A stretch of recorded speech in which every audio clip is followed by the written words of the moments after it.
Siberius, and we about to get serious.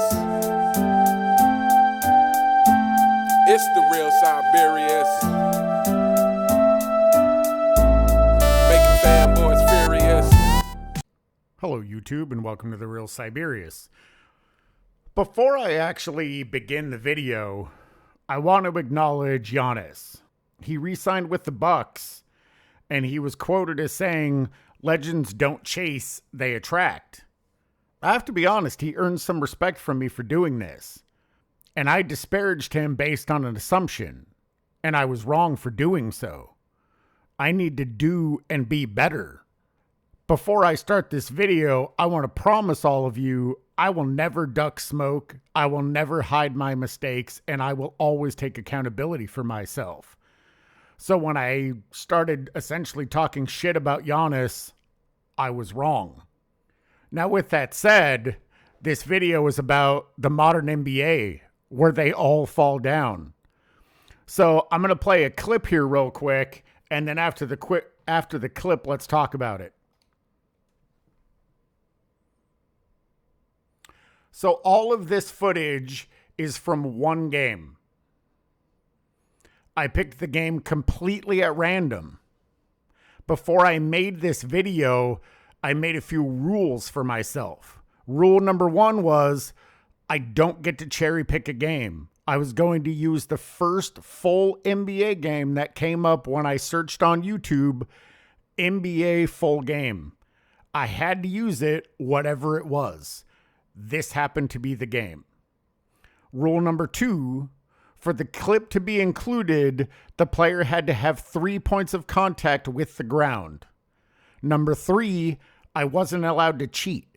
I can't change or manipulate what I saw.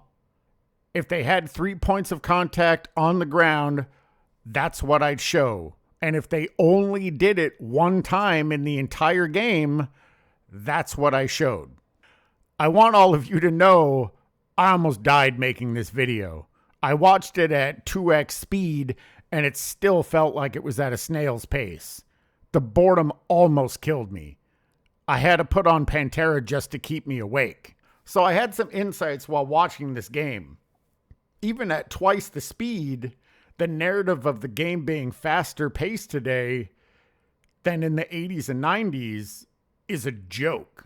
At twice the speed, the game is still agonizingly slow. The spacing and distance between players felt like you could fit the Grand Canyon between them. The overwhelming amount of tic-tac fouls that are called, the sheer amount of game stoppages, the numbers of travels and carries and offensive fouls, the foul baiting, it's unparalleled. I guess if you admire and respect this sort of thing, then this is the game for you. The last thing that caught my eye was the amount of praise for the most pedestrian of accomplishments. This is self-aggrandizing at its finest. I finally had to shut the commentary off because it was just a cavalcade of glaze and excuses. Not even just for LeBron, for all the players, for the game, for literally doing nothing. It was genuinely agonizing watching this whole game. What I was genuinely surprised was how many times the players hit the deck. I plan on doing a part 2 to this where I, again, find a completely random game from the 80s or 90s. I watch the entire game and find how many times the players hit the floor, or at least had 3 points of contact on the floor. I believe the very first clip of someone hitting the deck happened within a minute of tip-off. And then I was actually pretty surprised because only 2 people hit the deck in the first quarter.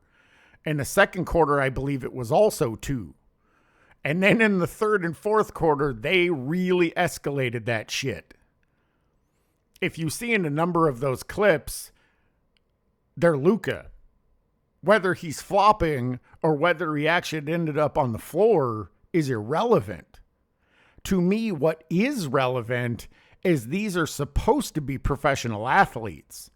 Why the fuck are you on the floor all the time? If you're genuinely falling down and not flopping, you need to work on your fucking legs more. You need to do suicides until you want to kill yourself. They're obviously skipping leg day because from the most incidental contact, they just crumble. It really showed me that they lack fundamentals and footwork. They're putting themselves in positions where they can't maintain their balance. They're putting themselves in position that when they jump, they can't land safely. They're putting themselves in position where I'm not surprised that everybody blows out their Achilles or their ACL or their MCL or any of the other acronyms. They're not playing fundamentally sound basketball. In fact, I can't agree more with Kobe when he said they're playing accidental basketball. There were moments watching the game where I was like, that wasn't bad. I can't even remember which player it was, but he made a little baby hook over a defender, and I was like, that's pretty nice. There was a decent block. There was a pretty decent steal. But flashes of greatness isn't greatness. Moments of excitement don't make up for a lot of fucking boredom. Sometimes I had to remind myself I was watching it at twice the speed. I cannot imagine how slow this would have felt if I watched it at just normal speed. Them meandering up and down the court was painful to watch at twice the speed. The amount of time that it took for all the players to get from one half of the court to the other half of the court feels like it took for fucking ever. And then if you watch these falls, I'm surprised more players aren't hurt. It feels like they don't know what the hell they're doing. When I watch professionals, so I'll give you an example, and it's something that relates to me. So my brother and I play Overwatch 2 pretty much every single day together. And we happened to be in a game that had a Masters player in it. We're not Masters. I was going to say we typically range high plat, low diamond. So there was a master player in our lobby, and he absolutely decimated us. And what was even more egregious is he was playing my hero against me on that hero, and he just kicked my ass. We actually went back and we watched the replay because we wanted to see how bad it was. And it was embarrassing. Like, I think I have 1,200 hours into Overwatch on my main account. And I have, 4 or 5 other accounts. I probably easily have over 2,000 hours on that game. And I was getting embarrassed by this guy. That's my expectation for professional. It shouldn't look like the same game. It should look entirely different. That's why when you talk about the eye test, Jordan is the eye test. It's, does he look like an alien from another planet who came down and the laws of physics, the laws of gravity, the laws of skill don't apply to him? Because when I was facing that Lucio, that's what it felt like. I was like, oh, I don't know how to play this hero. I have hundreds of hours on him, and I don't know how to play him. This guy knows how to play him. He's playing him at an entirely different level that I am capable of. And I've even tried to adjust some of my gameplay to match his style. And the reality is, I kind of make myself look stupid sometimes because I'm not good enough to play in that style. I'm not good enough to play at that level. I need to lower the bar to meet my level, but I'm not going to do that. I go back and I watch that replay time and time and time again, just so I can try to improve, so I can try to get better. But it was just at a different level. And I think that's what bothers me the most about any GOAT debate. I'm not even talking about Jordan versus LeBron because that's not a debate. But when you put anyone against Jordan, I'm sorry, but just in the eye test alone, they fail. Some of them are great. Some of them are better than great, but they're not the pinnacle. They're not the greatest. That's what greatness is. It's above everyone else at every single level. And I just don't understand how anyone could watch any game of LeBron, take his best game ever, which according to Nick Wright is the 2018 finals, and he lost. What the hell are you talking about? I don't get it. Again, maybe my expectations are too high. Maybe my standard is too high, but I'm not going to change it.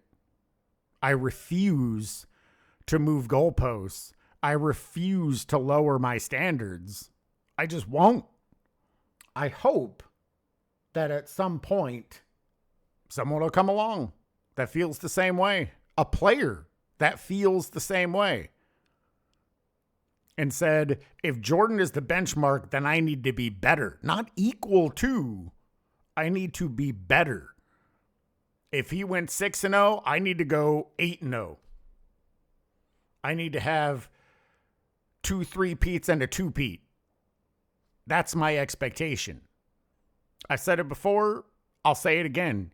You cannot be a benchmark for others to live up to when you failed to live up to the benchmark set before you. LeBron has not done that in any capacity, period. I was watching a self-researched NBA Facts video today, and at the beginning of his video, he was showing Isaiah talking about LeBron and Kareem and how because they have longevity stats, that makes them the greatest ever. It never, ever has until LeBron came into that picture. There are people that think Kareem is great. I've never heard anyone say he's the greatest player of all time.